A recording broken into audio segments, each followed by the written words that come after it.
song that I remember recording. It's Taco Day. Some of the like, did I hit record or was I standing behind Vassos while he hit record? Is a little bit hazy because this was that period where this album. There's certain ones that I remembered that I definitely was actually active recording, and other ones that I don't remember actively hitting it. So I was probably just in the room. But it was at that point where they were transitioning me from assistant engineer to recording engineer. Right. And so, you know, I mean, it was a heavy session, man. It's important. I'll try to do my best to remember and set the stage. It's important to remember that, like, in 1999, school shootings were still very new, at least in the media. Columbine had happened, um, I don't know, a year, maybe 2 years or 3 years before. And there were other shootings, but nothing really approached the level of Columbine yet at that time. And Columbine was still really seen culturally as an outlier rather than a norm, Right. which was incorrect, obviously. Now that we're 20 years on, we see that. But this song, was, to my mind, like, was directly addressing Columbine and sort of that whole thing. And I'm not going to get into like the actual theme of the song because that's Gene's work. But in terms of recording it, it was shocking, and it was one of those sessions that you know completely, to some degree, that song like changed my perception of what hip hop could do. Um, it it wasn't just a song about Columbine or about school shootings. It was the way it was presented. It's four verses. It's like fucking like almost 6 minutes long. There's no Almost 10 chorus. minutes long, Is actually. it? Yeah. It was an epic saga. Like it was long verses, and later on, like, Len went in and added some of the. You know what? I take that back. Len did record some of those voiceovers with us at Ozone. Most of the characters you hear, if not all of them, are him just doing weird voices, like the grandfather is like, and it's like, and that's like Len doing that voice, and Man, that's crazy. which is funny. Like, when I hear it, I remember Len doing that, so it's funnier than it should be. If you didn't record it, but it's I don't know. It's hard to put into words, that song, man. Like, I remember years later. I mean, I've put a lot of people onto that song. That's like the Fantastic Planet of like indie rap songs. Like, it's just like a thing that I feel like it's my job to introduce people to. No, man, that Um, song is incredible. I mean, I always try and approach things from fandom respectfully and not, fanboy out too yeah, much. But this is one of those songs, and Jean Grey particularly, because I've always been a fan of her, which just makes it even crazier that I had no idea that this song existed until 2014 or 15. Because I was listening to Jean Grey, way before that. So right. it makes me want to punch myself in the head sometimes for not knowing. But the just within the context of that record, um, with everything that came before it and after it, like, that stands out so much in a good way. hmm It's just almost like the crown jewel of like that album.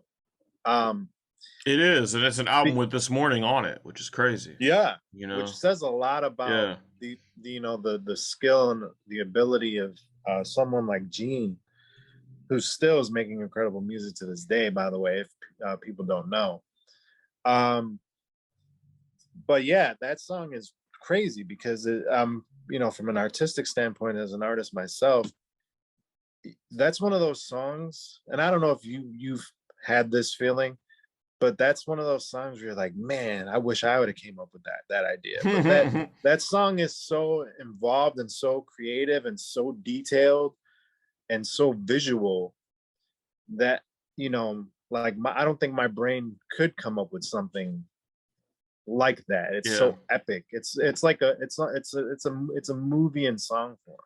You know what? Um, You know what's funny about like this point in her career is like I had already recorded her before this album. Independently, they booked.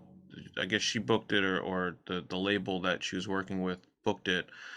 I recorded her when she was still What, which was her mhm. original name, and she did a single, an A and a B side with this producer from Europe called Tech Nine. And they, I think it was a team actually, but it was mainly one guy that was working on this project. I have that 12-inch buried in here somewhere. I didn't get credit on that either.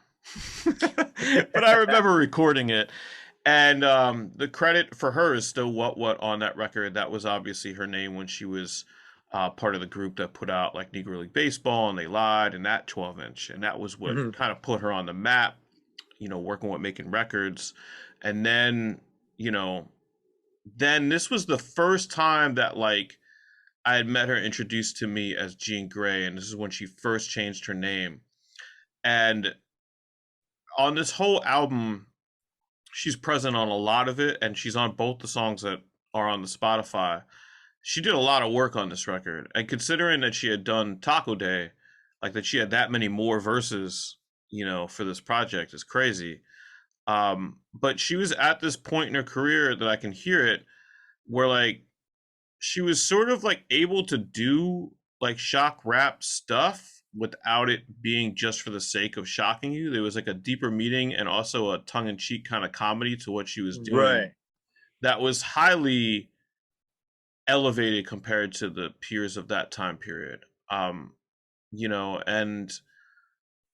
as far as like being in the room with her for a lot of these sessions, again, like I'm looking back now at 42 at people that were older than I was, but that were much younger than I am now. And for a young MC in her 20s that had not gone on to the success and the opportunity she would later go on to after this album, and some of the credit that she finally got that she deserved. She was really professional and had everything together and was like one of those people that could record like really complex verses and then smile a second later, and I mean, even recording Taco Day, like it was like there was a sense that we all knew that we were making a very serious song, but it was, and you can hear it on the recording, like, but there was also a level of like, this is pretty fucked up, huh? It was like Right. just like this comedy underneath it, this dark comedy underneath it. And that's part of Len too. Like, when you listen to this whole album, you hear a lot of like his dark humor in there. Right. And I'll get to that with what the fuck in a second. But yeah, I mean, it was a long session to record that. And I almost remember Vassos mixing that. I can't say for sure. I know I didn't mix it, but I just remember hearing it enough times where I'm super familiar with it, and it was like awkward silence after each verse, because it was like, whoa, that was crazy. I mean, the verse where I think it's the third verse, is where she is starting to snap and is like shaving her head and like kills the grandfather at home. Like that verse is crazy. Like even to this day, when I hear it now, like, 'cause I haven't listened to it in a little while, like it's like, how do you say shit like that? How does that happen? Like, you know what I mean? Like, and in 1999, you know, I mean, I don't want to be overly dramatic, but 1999, you're only like 25 years away from the birth of hip hop, and we're out here like making these, well, Gene is out here and Len like making these a song like that, like just that short time later. To me that was a huge advance, in what indie hip hop could be. Um, and it is really the crowning jewel kind of on this record. Um, and it was an honor to be a part of that taking place. No, you know, like I said, I try and approach things respectfully, and You're right. um, I do too. Believe me. but you know, man, that song, it's just it's anytime I listen to it, and same with you. Like anytime anybody that I have a chance to show it Hmm. to, especially in the context of now, because Yeah. you know, unfortunately, there's been obviously so many more of these events.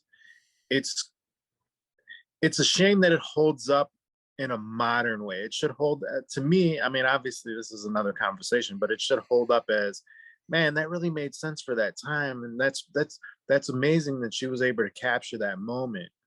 But the fact that it like is still relevant in a modern sense is the I'm sure is the maybe even for her is that's one of the saddest things that it could be is in its legacy is it still holds up in a modern sense now because there's been so many of those things happening over the last few years, which is crazy. But The other thing that I remember, I just remembered about that, the way that she recorded that, I got triggered to remember it because I was going to mention there was a music video made for this song, which obviously was not played on any television channel because it was just fucking, a school shooting music video.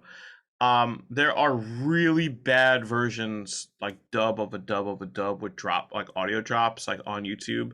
Normally, I would have just linked it down below, but they're so bad that if you want to find it, go find it. But they're such a bad representation of the video and of the song. But the video, the way that it worked is they cast this white girl, like a high school student looking actress, and she I guess memorized all the lyrics and was able to mouth through everything.